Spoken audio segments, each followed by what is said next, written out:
अहम खबर है एफआईए के मोहम्मद नवाज भट्टी चपरासी से मुतालिक सवालात पर मोनिस इलाही के जवाबात डॉन न्यूज को मौसूल हो गए। मोनिस इलाही ने नवाज भट्टी चपरासी, उसके अकाउंट्स और शेयर से लाताल्लुकी का इजहार कर दिया। एफआईए के मुताबिक मोहम्मद नवाज भट्टी के 32 बैंक अकाउंट्स हैं। इस पर बात करेंगे डॉन न्यूज के नुमाइंदे राना बिलाल से। राना बिलाल, आपके पास तफसीलात क्या है? जी देखें, एफआईए मनी लॉन्ड्रिंग के मुकदमे में मोनिस इलाही ने जो जवाब जमा करवाया था एफआईए ने, उसकी कॉपी डॉन न्यूज को मौसूल हुई है और एफआईए के मोहम्मद नवाज भट्टी जो कि एक चपरासी हैं, उससे मुतल्लिक सवालात पर मोनिस इलाही के जो जवाबात हैं वो भी सामने आ गए हैं। मोनिस इलाही ने अपने जवाब में ये बताया है कि वो मोहम्मद नवाज भट्टी को नहीं जानता और नवाज भट्टी चपरासी के अकाउंट से मुतल्लिक भी उन्हें कुछ मालूम नहीं है।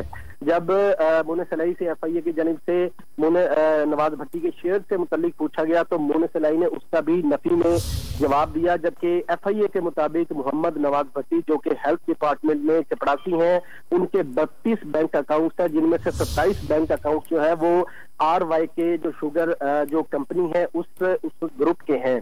इसके साथ साथ मोनिस इलाही ने यह भी बताया है कि उनका RY के ग्रुप बनाने में कोई किरदार नहीं है, अलबत्ता मखदूम उमर शहरियार से उनका कारोबारी ताल्लुक जरूर है। जब शेयर से मुतल्लिक मोनिस इलाही से पूछा गया एफआईए ने, तो मोनिस इलाही ने ये जवाब दिया है कि उनके भाई राकेश इलाही ने जो शेयर्स है तोहफे में दिए, जिससे 16.2% शेयर्स इस कंपनी ने हासिल किए, जबकि 18.63% जो शेयर्स हैं वो इन्वेस्टमेंट करके एक ME कैपिटल लिमिटेड के जरिए जो है वो मोनिस इलाही ने लिए हैं।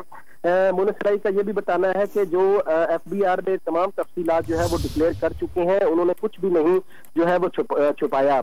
एफआईए की जानिब से कुल 33 सवाल किए गए थे मोनिस इलाही से, जिसके तहरीरी तौर पर जवाब जो है वह मोनिस इलाही ने एफआईए में जमा करवा दिए हैं और एफआईए जो है वो मोनिस इलाही समेत के खिलाफ 24 अरब रुपए की मनी लॉन्ड्रिंग की तहकीकात कर रहा है। तो जवाब एफआईए में जमा करवाया गया मोनिस इलाही की जानिब से, उसमें एक अहम बात ये आई है कि एक नवाज भट्टी नामी चपरासी है जिसके 32 बैंक अकाउंट जो है वो सामने आ चुके हैं एफआईए के मुताबिक। बहुत शुक्रिया आपका राना बिलाल तफसीलात के लिए।